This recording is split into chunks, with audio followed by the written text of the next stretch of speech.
नमस्कार, मैं प्रवीण गौतम और आप देख रहे पब्लिक मीटर। दोस्तों, वीडियो में इस बात का विश्लेषण करेंगे कि धुरंधर फिल्म का डायलॉग मारते हुए राघव चड्ढा ने आम आदमी पार्टी को क्या जवाब दिया है।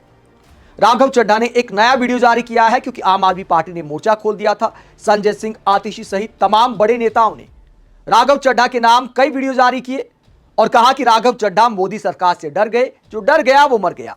इस डायलॉग का इस्तेमाल आम आदमी पार्टी के नेताओं ने किया राघव चड्ढा के लिए। तो राघव चड्ढा ने भी फिल्मी अंदाज में ही जवाब दिया है। कई लोग कहते हैं कि भैया हीरोइन से शादी करने का असर है। हालांकि शादी किसी के जीवन का निजी मसला है, उस पर ज्यादा डायलॉगबाजी राजनीति में नहीं करनी चाहिए, लेकिन राघव चड्ढा फिल्मी अंदाज में ही जवाब दे रहे हैं। आज जो वीडियो जारी किया उसका टाइटल आप देखिए, घायल हूं इसलिए घातक हूं। धुरंधर फिल्म का यह डायलॉग बताया जाता है। मैंने तो देखी नहीं है, लेकिन जानकारों का कहना है कि घायल हूं इसलिए घातक हूं। यह डायलॉग धुरंधर फिल्म में था, लेकिन क्या राघव चड्ढा पर यह सटीक बैठता है? राघव चड्ढा इस बात में कोई दो राय नहीं कि केजरीवाल के एकदम खास थे, लेकिन क्या राजनीति के धुरंधर हैं?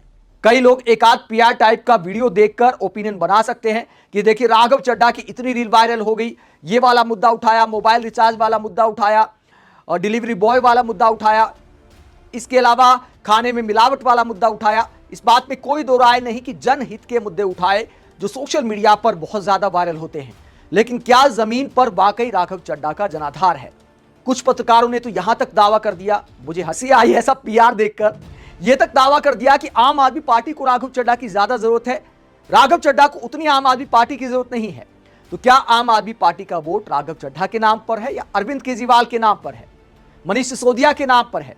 आप मनीष सिसोदिया के बारे में ऐसा कह सकते थे, क्योंकि जो शिक्षा का मॉडल है, जो आम आदमी पार्टी का सबसे ज्यादा बिकाऊ मॉडल है राजनीति के बाजार में, उसमें अरविंद केजरीवाल के अलावा अगर किसी का नाम आता है तो मनीष सिसोदिया का आता है। अगर भाषणबाजी की बात करें, भले राघव चड्ढा ने शानदार मुद्दे उठाए हैं, जनता की आवाज उठाई है, लेकिन संसद में जो इंपैक्ट संजय सिंह का होता है, क्या वो राघव चड्ढा का होता है? लेकिन कुछ पत्रकारों ने तो इतना अति में जाकर राघव चड्ढा का पीआर कर दिया कि मानो राघव चड्ढा के दम पर ही आम आदमी पार्टी चल रही थी। देखिए, राघव चड्ढा जाए या उससे पहले भी जो नेता गए, जाने से पार्टी को झटका जरूर लगता है, लेकिन यह कहें कि राघव चड्ढा आम आदमी पार्टी की नींव थे, यह सरासर गलत राजनीतिक विश्लेषण दिखाई देता है। राघव चड्ढा अच्छे पढ़े लिखे सुलझे हुए विचारों के नेता माने जाते हैं, इस बात में कोई दो राय नहीं कि अच्छा बोलते हैं, पढ़े लिखे नेता है, जनता के मुद्दे उठाए हैं, इसलिए उनकी तारीफ बनती है। लेकिन अच्छा वक्ता होने में और जनाधार होने में फर्क होता है। राघव चड्ढा दिल्ली से राजनीति करते हैं, जहां अरविंद केजरीवाल के नाम पर ही अब तक तमाम चुनाव लड़े गए हैं। राघव चड्ढा का कोई व्यक्तिगत वोट बैंक है, इस बात का दावा कोई नहीं कर सकता। भले किसी वीडियो के 50 मिलियन व्यूज आ जाए वो अलग बात है, लेकिन विधानसभा में जीतने लायक वोट जुटाना भी कई बार मुश्किल हो जाता है। सोशल मीडिया पर कई मशहूर हस्तियों को आपने देखा होगा, गलतफहमी में राजनीति में आ जाते हैं, उसके बाद जब ईवीएम खुलती है तो पता चलता है जमानत तक नहीं बच पाई। ऐसा हाल भी हमने देखा है। तो राघव चड्ढा का अलग से कोई वोट बेस है ऐसा नजर नहीं आता। लेकिन राघव चड्ढा क्या चेतावनी देते, क्या जवाब देते आम आदमी पार्टी को ये डायलॉग चिपकाते हुए कि घायल हूं इसलिए घातक हूं? क्या कहते हैं, जरा सुनिए। नमस्कार साथियों, कल से मेरे खिलाफ एक स्क्रिप्टेड कैंपेन चलाया जा रहा है। सेम भाषा, सेम बातें, सेम आरोप। ये कोई कोइंसिडेंस नहीं है, बल्कि एक कोऑर्डिनेटेड अटैक है। पहले मैंने सोचा कि मुझे इसका जवाब नहीं देना चाहिए, फिर लगा कि कहीं एक झूठ को 100 बार बोला जाए, कुछ लोग मान ना लें, इसलिए मैंने सोचा कि जवाब दूं।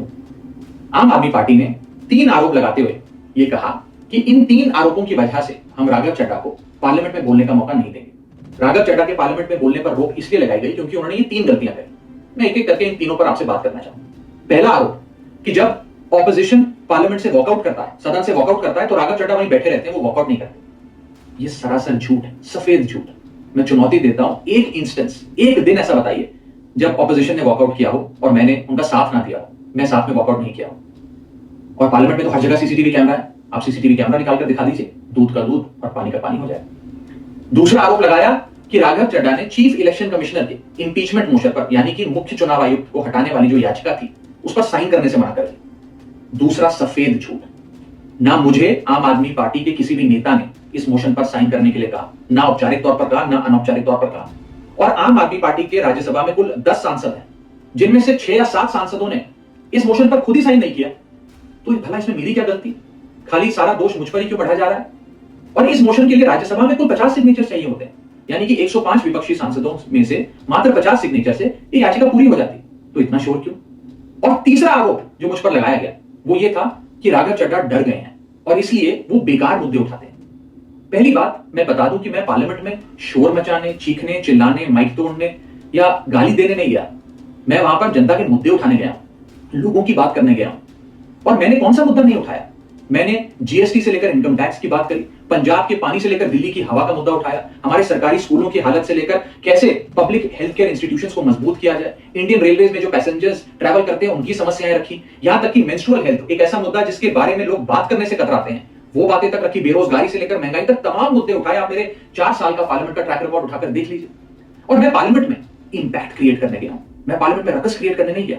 ये टैक्स पेयर के पैसे से जो पार्लियामेंट चलती है, उस टैक्स पेयर के मुद्दे उठाने में पार्लियामेंट में गया। अंत में मैं बस इतना कहना चाहता हूं कि जो लोग आज मुझ पर आरोप लगा रहे हैं, झूठे आरोप लगा रहे हैं कि हर झूठ को बेनकाब किया जाएगा और हर सवाल का जवाब दिया जाएगा, क्योंकि मैं घायल हूं, इसीलिए घातक हूं। जय हिंद। तो आम आदमी पार्टी के लिए घातक होने का दावा करते राघव चड्ढा। दोस्तों, बड़े सेलेक्टिव तरीके से राघव चड्ढा ने आम आदमी पार्टी को जवाब दिया है। आम आदमी पार्टी ने सिर्फ 3 आरोप नहीं लगाए थे। राघव चड्ढा ने जो जवाब दिया, मैं ये नहीं कहता कि राघव चड्ढा ने झूठ बोला, लेकिन अपनी सहूलियत के हिसाब से आम आदमी पार्टी को जवाब दिया है। जो राघव चड्ढा बात करते महंगाई का, बेरोजगारी का मुद्दा मैंने उठाया, तो ये सारे मुद्दे राघव चड्ढा ने जो कहा कि मैंने पिछले 4 साल में उठाए। सवाल 4 साल की राजनीति पर नहीं है, सवाल है 1 साल की राजनीति पर। पिछले 1 साल में क्या आपने पीएम मोदी का नाम लेकर कोई सवाल किया है? क्या पीएम मोदी का नाम लेकर सवाल करना शोर मचाना है, संसद को बाधित करना है? कतई नहीं है। आप शांति के साथ भी पार्टी लाइन के हिसाब से मुद्दे उठा सकते थे। आम आदमी पार्टी ने आप पर यह भी आरोप लगाया है कि जब अरविंद केजरीवाल जेल से रिहा हुए, कोर्ट ने उन्हें बरी किया, उसके बाद आपने चू तक नहीं की, आपने इस बात का स्वागत तक नहीं किया। कोई भी पार्टी अपने सबसे बड़े नेता पर इतना बड़ा फैसला आता है, या यूं कह सकते हैं पूरी पार्टी पर इतना बड़ा फैसला आता है, जिसमें अरविंद केजरीवाल, मनीष सिसोदिया, संजय सिंह, तमाम बड़े नेता शामिल थे, जेल में रहकर आए, इतना बड़ा फैसला आया और राघव चड्ढा ने पार्टी लाइन पर उस फैसले का स्वागत तक नहीं किया, ना मीडिया में कोई बयान दिया, ना सोशल मीडिया पर कोई पोस्ट किया। तो फिर आम आदमी पार्टी अगर यह कहती है कि आप डर गए, तो फिर आम आदमी पार्टी की बात में ज्यादा वजन नजर आता है। आम आदमी पार्टी के नेता भी कोई राजा हरिश्चंद्र नहीं है। राघव चड्ढा ने झूठ बोलने का जो आरोप लगाया, तो हो सकता है आम आदमी पार्टी के नेताओं ने राघव चड्ढा पर वीडियो बनाते वक्त इन फैक्ट पर ध्यान ना दिया हो। उन्हें तो मोर्चा खोलना था राघव चड्ढा के खिलाफ, क्योंकि राघव चड्ढा को जब राज्यसभा के डिप्टी लीडर पद से हटाया, तो उसके बाद राघव चड्ढा ने सवाल उठाया था कि मेरी गलती क्या थी, पूछा था। तो आम आदमी पार्टी ने जो गलतियां बताई, उसमें कुछ बातें सच हो सकती हैं, एक आध बात झूठ भी हो सकती है, लेकिन अगर ओवरऑल आप राजनीतिक नजरिया छोड़ दें, अगर पत्रकार की दृष्टि से देखें, किसी राजनीतिक पार्टी का आकलन करें, तो राघव चड्ढा जो कर रहे थे, क्या कोई भी पार्टी उसे बर्दाश्त कर सकती है? राघव चड्ढा पार्टी लाइन पर चलकर मोदी सरकार से सवाल नहीं कर रहे थे, यह आरोप लगाया आम आदमी पार्टी ने। राघव चड्ढा ने समस्याएं तो जरूर बताई, लेकिन मोदी जी का नाम लेकर, निर्मला मैडम का नाम लेकर, जैसे पहले कटाक्ष किया करते थे, तीखे सवाल किया करते थे, वैसा कोई बयान राघव चड्ढा का दिखाई नहीं दिया। स्वाति मालीवाल और राघव चड्ढा बिल्कुल एक जैसे अंदाज में पब्लिक के मुद्दे उठाते हैं, जहां सरकार की आलोचना नहीं होती, सरकार को सुझाव दिए जाते हैं, मानो कोई सलाहकार सुझाव दे रहा हो। विपक्ष के नेता की बजाय सलाहकार वाले अंदाज में अगर संसद में भाषण दिए जाएंगे, तो कोई भी पार्टी नाराज होगी, जाहिर सी बात है। दूसरा, राघव चड्ढा कहते हैं कि जनहित के जितने भी मुद्दे थे, जो सवाल करने चाहिए थे, मैंने सवाल किए। अभी हाल फिलहाल कितने सोशल मीडिया अकाउंट पर सरकार ने एक्शन लिया? क्या राघव चड्ढा ने कोई आवाज उठाई? कॉपीराइट का इश्यू उठा दिया राघव चड्ढा ने कि देखिए म्यूजिक का कॉपीराइट आ जाता है, फेयर यूज का कानून होना चाहिए। बहुत अच्छी बात कही राघव चड्ढा ने, लेकिन उससे कहीं गंभीर मसला पैदा हुआ जब किसी का फेसबुक पेज उड़ा दिया गया, किसी का वीडियो हटा दिया गया जिसमें कुछ भी गलत नहीं था। तो लोकतंत्र में जब इस तरह से गला घोटा जा रहा है, तो राघव चड्ढा के गले से एक चूं तक क्यों नहीं निकलती? यह कहना बिल्कुल आसान है कि मैं घायल हूं इसलिए घातक हूं। तो भैया, घातक हो सरकार के लिए, जनता के हित में सरकार से सवाल पूछो। पीएम मोदी का नाम लेकर राघव चड्ढा ने अब तक सवाल क्यों नहीं पूछा? इतने दिन से सोशल मीडिया पर मनमानी चल रही है, लोगों की वीडियो हटाए जा रहे हैं, यूट्यूब चैनल भारत में बैन किए जा रहे हैं, फेसबुक पेज हटाए जा रहे हैं, तो उस पर राघव चड्ढा ने क्या बोला? क्या राघव चड्ढा जवाब दे सकते हैं? तो जनता के कुछ मुद्दे उठाकर आप पार्टी और देश के बाकी बड़े मुद्दों से दरकिनार नहीं हो सकते।